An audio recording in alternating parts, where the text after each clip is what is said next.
The Pokemon TCG season is back, ladies and gentlemen. 2025 World Championship qualification season has begun.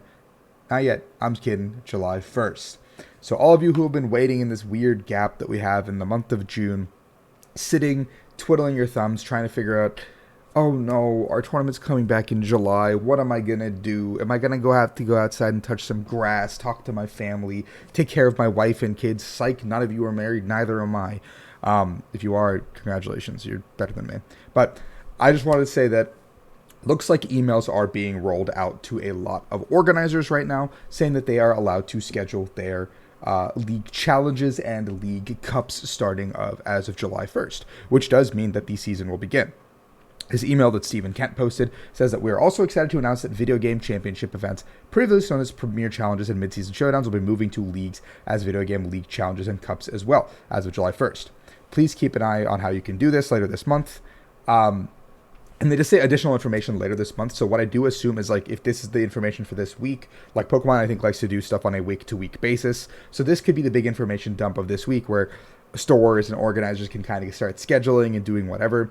Maybe next week or the week, like, I think next week is probably the best week for them before July 1st actually hits. Opens up an entire world for tournament organizers to dump their World Championship invite, which means you guys should stay tuned to this channel, where I'll be doing a in-depth breakdown on what I think is the most feasible way to earn a World Championship invite. And I'll also be doing a season recap coming up on my own. And you guys can definitely earn an invite without, blowing the bank, figuring out the most effective path to do it. And obviously it does depend on you improving and becoming a better player throughout the season. But I think getting a World Championship invite or earning a World Championship invite does not require you to be the best of the best. It requires you to be better than most. Simple. Fair enough, right? Okay, cool.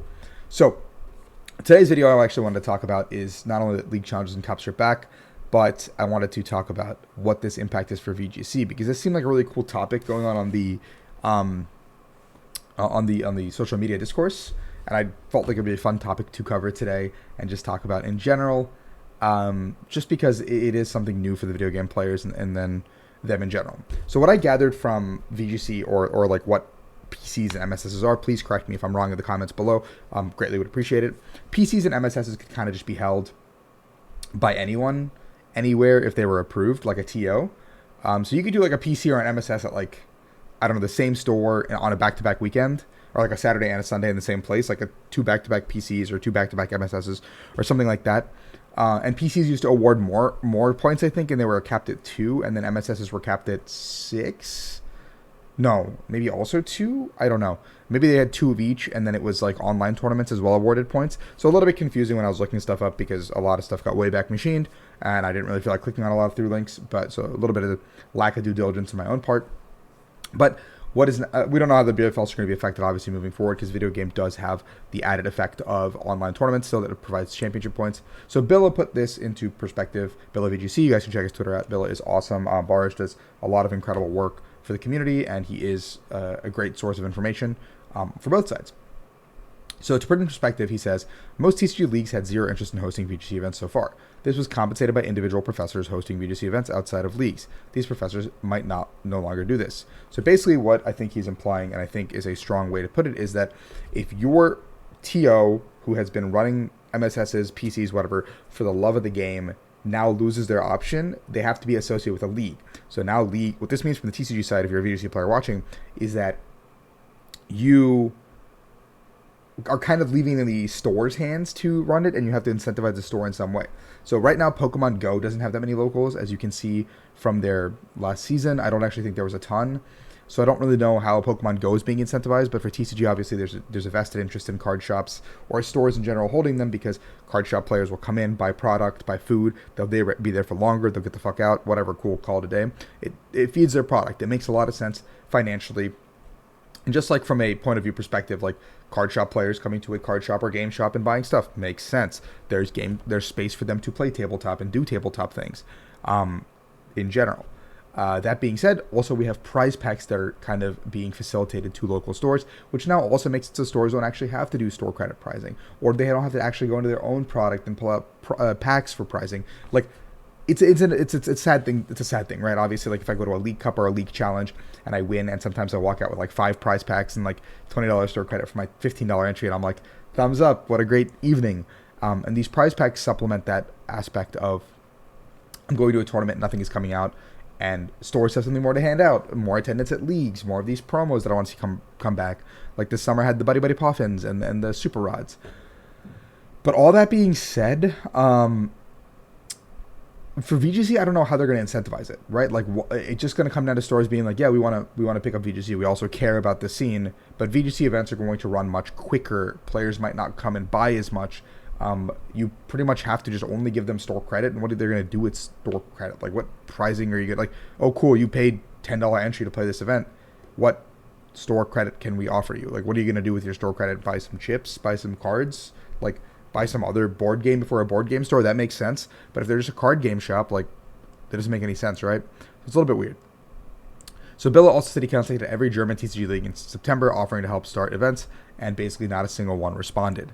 Now, he wants to show leagues in his area versus VGC leagues, and you can see the stark, let me see if I can zoom in this picture a little bit. You can see the stark, this is all the TCG leagues, and then a stark difference where there's very, very, very few in the entire country of Germany, whereas TCG is pretty much everywhere. Pretty easy to get to places, pretty easy to do things, especially in Europe when you have the train system, but pretty depressing if you're a player looking at, okay, we need stores to start picking it up. But now that this information's out there, I'm sure some stores will pick it up. Some stores will have the support and enthusiasm. So please, if you are a VGC player, talk to your local store, talk to your local TOs, figure out who is scheduling Pokemon events, and talk to them in a kind way that incentivizes them to have VGC locals, because it seems like pretty damaging to the scene. Yeah, it looks like there's also potentially 2 tiers of locals again. And the BFL seems like potentially could be up to 6 if they are the same as TCG, which was 6 this year. And like this year, like he says here as well, like I said earlier in the video, like Go leagues were just non-existent. Like in my entire area, I think we had 2 places that had a Pokemon Go Cup and Challenge, and they would only hold them, and like 4 people would pull up. Like there was not a lot of people that pulled up to them. Yes, Pokemon Go is a part of our circuit, and people do compete for the World Championships, and VGC would obviously be very different, especially in the DMV where I live, and there's a lot of very highly competitive players.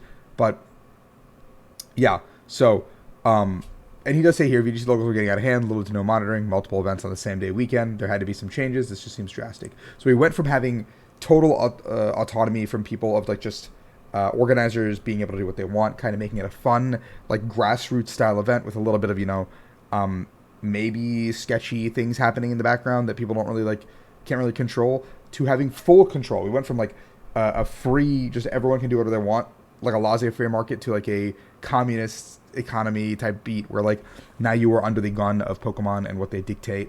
And for TCG, like, we've gone through that transition pretty normally. It's been pretty normal that, we slowly moved away from things that aren't leagues, and leagues had to be held in stores. Like we slowly moved away from that process. But for VGC, it's a very shocking, very shocking thing. Like, I don't know, like it's just hard to like look at. Hopefully, I think this is all for the better potentially, because I think we're going to start and it's going to be really rough. But as time continues, I think for the long term it will be better as more leagues adopt to VGC, and if there's more incentives from Pokemon towards leagues, like maybe League Cup, not mats. I don't know. What VGC players do with mats? Like, if you're a VGC player, what do you do with your mats? Like, what do you do? I guess like your play mats. Like maybe like first place hats. I don't fucking know. Some incentive that makes sense in the realm of VGC, where maybe they have like a promotion. For if you attend a League Challenge or a League Cup, there's a certain code that can be given out per month, per League Challenge or per Cup, that gives out something in-game, potentially. I don't really know how they would incentivize it, but there has to be some sort of incentive for more players to attend, to increase more player base, which then incentivizes stores to continue holding these events, because then they'll see interest and more people coming in.